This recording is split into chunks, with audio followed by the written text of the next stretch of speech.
नमस्ते दोस्तों, मैं हूं रेखा दीक्षित और आज हम बनाने जा रहे हैं नोज़। तो उसके लिए हमें इन चीज़ों की आवश्यकता होनी है। ये एक रबर मैंने रख लिया है, ये एक नीडेबल इरेज़र है, शार्पनर और ये 2 पेंसिल हैं, एक 2B और दूसरा HB। साथ में ये टिश्यू पेपर भी है जिससे हम शेडिंग करेंगे। तो चलिए दोस्तों, फटाफट से तैयार हो जाएं और निकाल लें अपनी पेंसिल। और ये सबसे पहले हम ये HB पेंसिल से नोज़ की आउटलाइन बना लेते हैं। आउटलाइन बनाने से ये बहुत आसान हो जाता है ड्राइंग को बनाना। ये बिगनर्स के लिए बहुत ही आसान कर देती है चीज़ों को। तो इस तरह से हम नोज़ की आउटलाइन बना लेते हैं।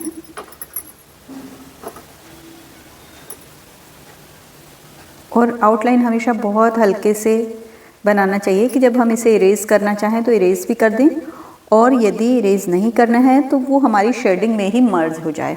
तो इस तरह से देखिए, मैंने ये तिकोना सा ऐसा बॉक्स बना लिया, ये रेक्टेंगल समझ लीजिए। एक बात का और ध्यान रखें, जो यहाँ पर निशान आया है यही हमें ये इस तरफ भी बनना चाहिए। ये यहाँ तक, तो हमें यहाँ तक लाना है, तब हमारे नाक दोनों तरफ से बराबर रहेगी। अब ये हमने शेप दे दिया। अब इसमें एक हम बीच में ये एक लाइन से बना लेते हैं, वो भी जानकारी के लिए कि अब हमारा जो बीच का जो हाइलाइट्स है वो एरिया कैसे बनेगा। इसको हम यहाँ पे एक राउंड सर्कल बना करके छोड़ देंगे, और ये हमारा नोज़ का नीचे का पॉइंट भी रहेगा। ये इस तरह से ये हमने हाईलाइट के लिए भी छोड़ दिया।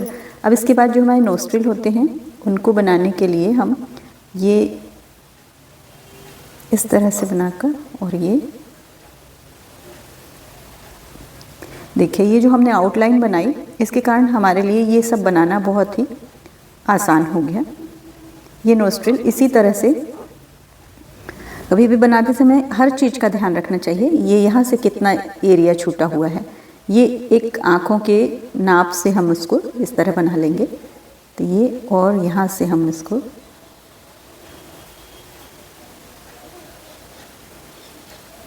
ये बना लिया। अब ये हमारी नाक का सीधे सीधे ये ऐसा एरिया जुड़ जाएगा, यहाँ से ये राउंड हो जाएगा, और ये हमारी नोज़ की टिप्स हो जाएंगे। अब देखिए, ये नोज़ का जो शेप है वो हमने तैयार कर लिया है। अब हम इसमें हाईलाइट एरिया बनाएंगे। जैसे एक हाईलाइट एरिया हमने ये बनाया, अब यहाँ से सीधा लेके एक लाइन खींच लेंगे, इधर से भी हमने। अब देखिए दोस्तों, ये आपको पूरी तरह से नाक का शेप दिखाई देने लगा है। अब सबसे पहले हम जो इसके डार्क एरिया हैं उनको कवर करेंगे। तो हमारे सबसे डार्क है नोस्ट्रिल। नोस्ट्रिल बनाते समय इसके हम इनको भी शेप और दे देंगे। ये तो आउटलाइन हमारी तैयार हुई थी। अभी हम सारी शेडिंग HB पेंसिल से ही करेंगे, क्योंकि फर्स्ट कोट जो है वो बहुत हल्का होना चाहिए, और नोस्ट्रिल डार्क होते हैं इसलिए हम इनके एरिया को डार्क कर देंगे। बहुत हल्के हाथों से कोशिश ये करें कि पहले हम ये सोचें कि हमें ब्लेंडिंग करनी ही नहीं है, हमें सीधे शेडिंग पेंसिल से ही करनी है। इस तरह से हम इसको हाथ चलाएं। वो तो ऊपर हम फिनिशिंग के लिए करते हैं और वो करेंगे भी, लेकिन जहाँ तक हो सके आप पहले शेडिंग का तरीका यही है कि हम पेंसिल से ही उतने एरिया को शेड कर लें जहाँ जहाँ उसमें शेडिंग दी गई है। ये देखिए, अब बहुत ध्यान से देखिएगा, ये जो एरिया छूटा है और ये जो एरिया है इसमें काफ़ी डिफरेंस है। तो इसको हम इस तरीके से पास ले आएंगे, ये तब ये दूर हो गया। अब नीडल इरेजर से हम इसको इरेज भी कर देंगे। देखिए, ये तैयार हो गया। अब ये हाईलाइट एरिया और ये हाईलाइट एरिया, इसको हम अभी बिल्कुल भी टच नहीं करेंगे, और इसके बाहरी तरफ में हम हल्के हाथों से शेडिंग करेंगे। पेंसिल को जितनी दूर से आप पकड़ेंगे उतना हल्की शेडिंग होगी, और जितना पास से पकड़ेंगे ये उतना डार्क होगी। इसलिए जहाँ हमें डार्क करना है वहाँ हम इसी पेंसिल को पास से पकड़ लें, और जहाँ लाइट करना है वहाँ पर इसी पेंसिल को हम दूर से पकड़ेंगे तो ये अच्छी तरह से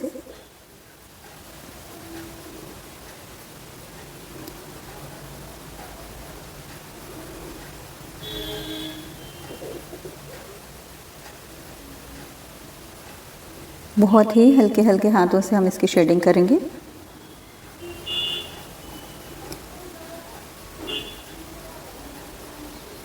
बहुत धीरे पेंसिल चलाएं। अगर आप मेरे साथ बना रहे हैं तो सीखने का ये बहुत सबसे अच्छा तरीका होता है, और सीखने का या प्रैक्टिस करने का, यदि आप हमको आता भी है और हम प्रैक्टिस करते हैं तो वो चीज़ और इन्हेंस होती है। तो इसलिए हमको साथ साथ बनाना चाहिए। कौन कौन मेरे साथ बना रहा है ड्राइंग वो कमेंट करके बताएं। जब कोई साथ में बनाता है तो बहुत अच्छा लगता है, ऐसा लगता है कि जैसे हम सब एक साथ मिलके एक टास्क को पूरा कर रहे हैं। तो देखिए इस तरह से बहुत हल्के हाथों से फर्स्ट कोट हम इस तरीके से कर लें कि ये पूरी तरह से तैयार दिखे।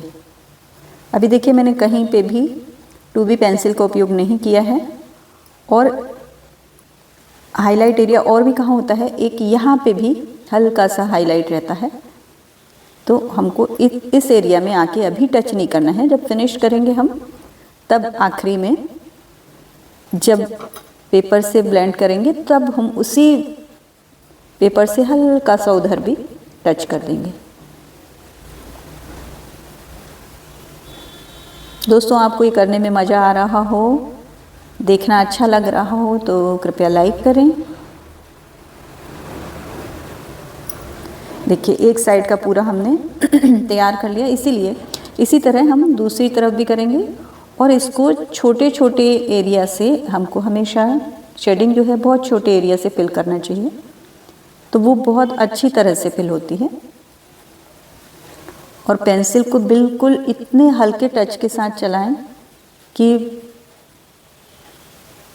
ऐसा लगे कि जैसे हम हवा में पेंसिल चला रहे हैं, और बहुत स्मूथ। पेंसिल की जो टिप्स है वो एकदम शार्प रखना चाहिए। उससे क्या होता है कि जब हम शेडिंग करते हैं तो बहुत ही शार्पली शेडिंग होती है और कहीं भी छूटता नहीं है, छोटे से छोटा एरिया भी कवर हो जाता है।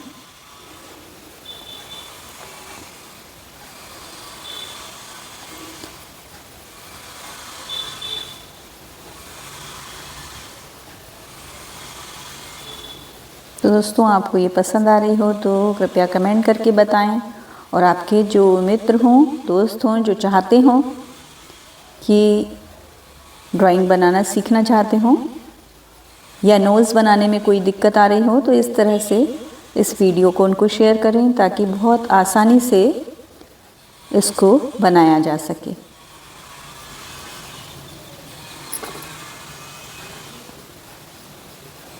जब हम चीज़ों को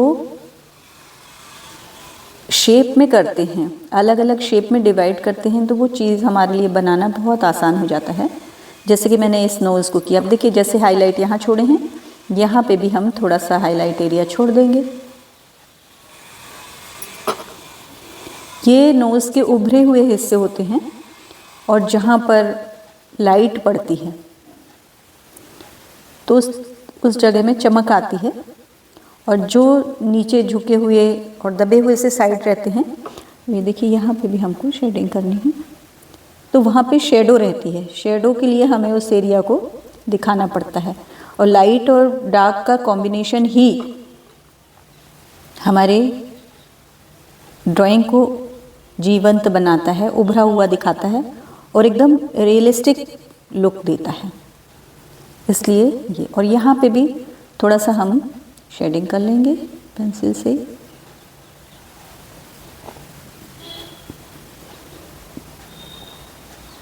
ये देखिए नीडेबल इरेजर में इसमें जो बीच में लाइनें खींची थी डिवाइड करने के लिए, उनको हम अच्छी तरह मिटा लेंगे।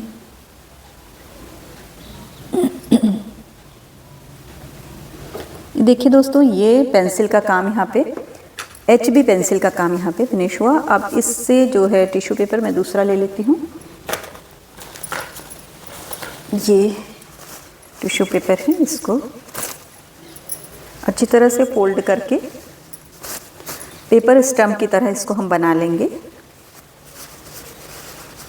क्या ये ना बहुत सॉफ्ट होता है, और सॉफ्ट होने के कारण इससे जब हम शेडिंग करते हैं, मिक्स करते हैं ग्रेफाइट को, तो वो बहुत ही स्मूथली मिक्स होता है। हालांकि पेपर स्टम्प भी है, पर पेपर स्टम्प थोड़ा हार्ड हो जाता है, तो मुझे ये ज़्यादा पसंद आया और मैंने इसी से, ये देखिए पूरे पेपर स्टम्प की तरह बन गया है। अब इसको हमने इतने अच्छे से और धीरे हल्के हाथों से इसको कवर किया था कि देखिए बहुत स्मूथ है। अब थोड़ा सा हमको ये करने भर से इसमें कितनी चमक आ जाती है।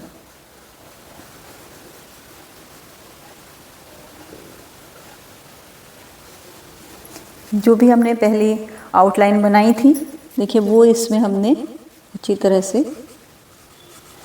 मिक्स कर दी है। अब आउटलाइन कहीं से भी नहीं दिखेगी। अब जैसे मैंने बताया था ना कि इसको हम जो हाईलाइट एरिया वहाँ पे थोड़ा करेंगे, तो जब हम इसके आसपास के एरिया को करेंगे तो अपने आप ही वहाँ पे हल्की शेडिंग और चमक दिखाई देने लगती है।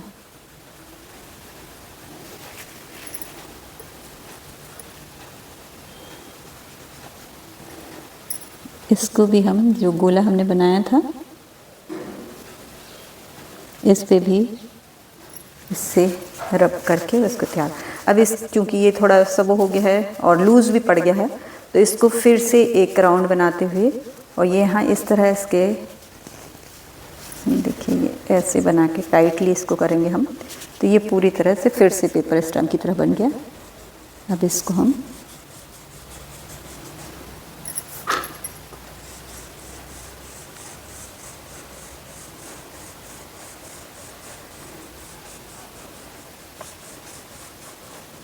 शेडिंग करते समय ही जितना भी स्मूथली हमने स्ट्रोक डाले होंगे, उतनी ही स्मूथ हमारी ड्राइंग बनेगी।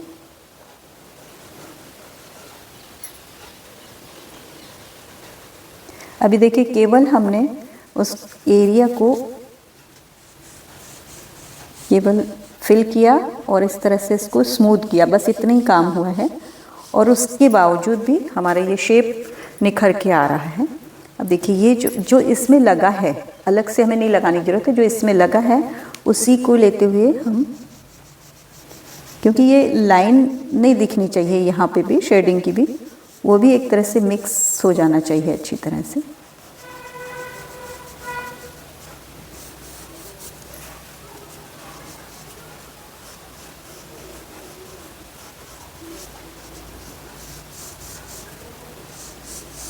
यहाँ पे हमने HB पेंसिल के काम को फिनिश किया।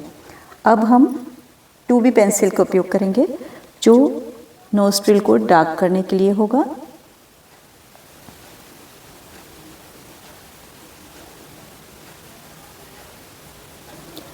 इसको भी हल्के हाथों से करना है।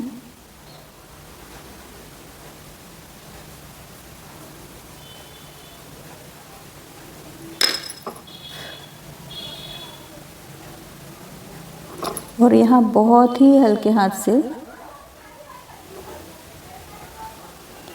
ताकि लाइन ना दिखे शेडिंग का ही एक हिस्सा, क्योंकि जब हम डार्क ऐसे करते हैं तो ये फिर लाइन दिखती है, लेकिन इसी लाइन को हम हल्के हल्के ऐसे ऐसे करेंगे तो ये शेडिंग का ही एक पार्ट दिखने लगता है। तो इस तरह से हमको यहाँ पे भी शेडिंग का एक पार्ट दिखाना है। अब यहाँ से ये जो हमने छोड़ा था, ये दिखाने के लिए ये देखिए ऐसा थोड़ा सा राउंड बना लेंगे यहाँ, वो भी शेडिंग की तरह से।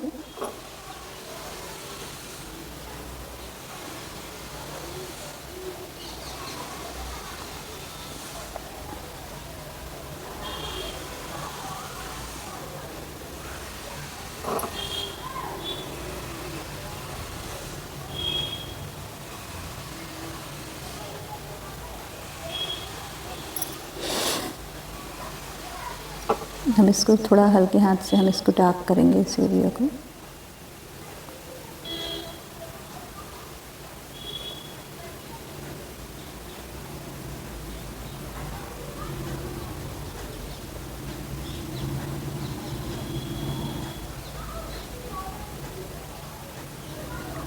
कोई भी काम हमको बहुत गड़ा के खूब डार्क से नहीं करना है, बहुत हल्के हल्के हाथों से करें। जहाँ कम ज़्यादा भी होता है तो उसको हम फिर से कर सकते हैं, लेकिन फर्स्ट टाइम ही अगर हम उसको बहुत डार्क कर लेंगे तो वो फिर बहुत ही पैची पैची सा दिखने लगता है। जब शेडिंग करते हैं तो कहीं डार्क कहीं लाइट ऐसा दिखाई देता है।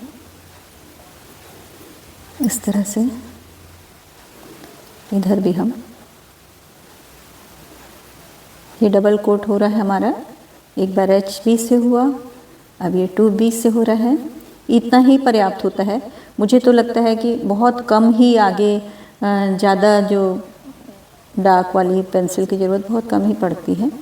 वो ख़ास तौर से हेयर की शेडिंग में और जो आई पिपल बनाते हैं उसकी शेडिंग में हमें लगती है, वरना तो सारी ड्राइंग HB to HB से बहुत अच्छी और बहुत स्मूथ होती है।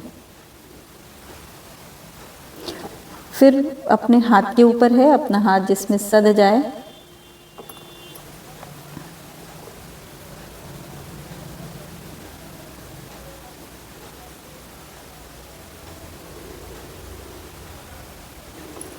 देखिए ये कर लिया। अब इसको फिर से, अब जो भी हमने हाईलाइट एरिया और जो कुछ भी किया था ना, इसको एक बार फिर से हम इससे मिक्स करेंगे। दोस्तों आपको पसंद आई तो इसे लाइक करें, कमेंट करें और शेयर करें, और साथ में ऐसे ही छोटे छोटे ट्यूटोरियल देखने के लिए आप चैनल को सब्सक्राइब भी करें।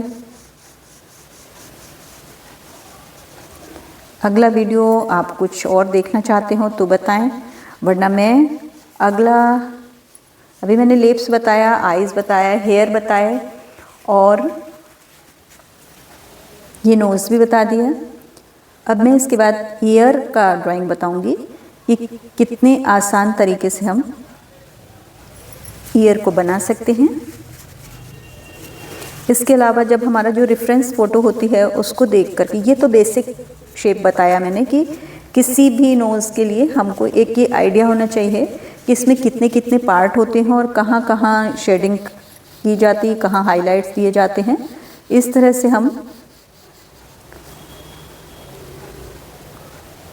ये एक लेसन है, समझिए ये नोज़ लेसन है कि आपने इसको पढ़ लिया, अब आप समझ गए कि नोज़ में कितने पार्ट्स होते हैं और कहाँ कहाँ हमें किस तरह से शेडिंग करनी आनी चाहिए। तो ये और कितनी चीज़ों की हमें ज़रूरत पड़ेगी जब हम इसकी तैयारी करेंगे। तो आज देखा आपने कि कितने आसानी से, इसके बाद हम इसको उस इरेज़र जो है, नीडेबल इरेज़र, उससे भी हाईलाइट दे देंगे, पर हमने हाईलाइट एरिया को काफ़ी छोड़ रखा है, तो ये अपने आप में ही एक पूरी तरह से तैयार हो चुका है।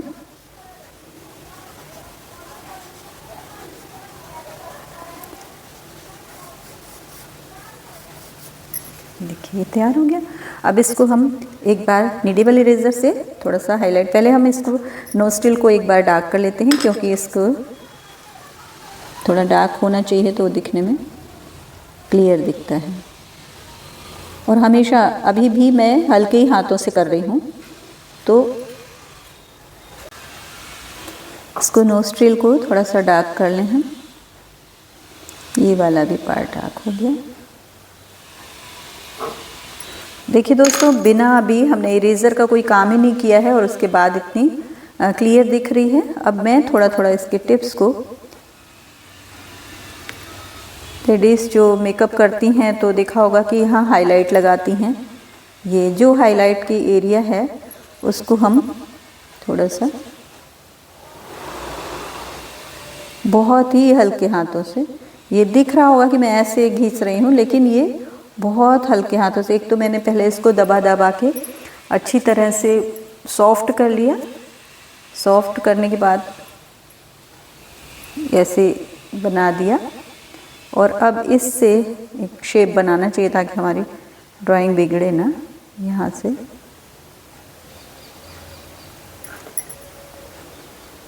इस तरह से, और ये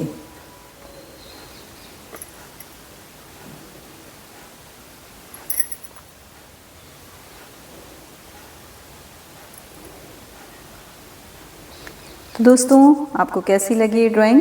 अब इसके आजू बाजू का रिमूव कर दूँ।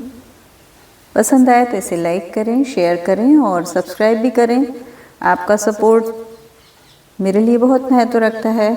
जब आपके कमेंट आते हैं, आप लाइक करते हैं, आप बताते हैं मुझे, तो मुझे बहुत अच्छा लगता है और मेरी मेहनत जो है सफल हो जाती है। आपका सपोर्ट मेरे लिए बहुत ज़रूरी है। तो मिलते हैं नेक्स्ट वीडियो में। और अगला मैं बनाने वाली हूँ, अभी मैंने बीच में बताया था, आप कमेंट करके बताएं कि मैं क्या बनाने वाली हूँ अगली में। तो चलिए मिलते हैं दोस्तों, तब तक के स्वस्थ रहें, प्रसन्न रहें और ड्राइंग करते रहें।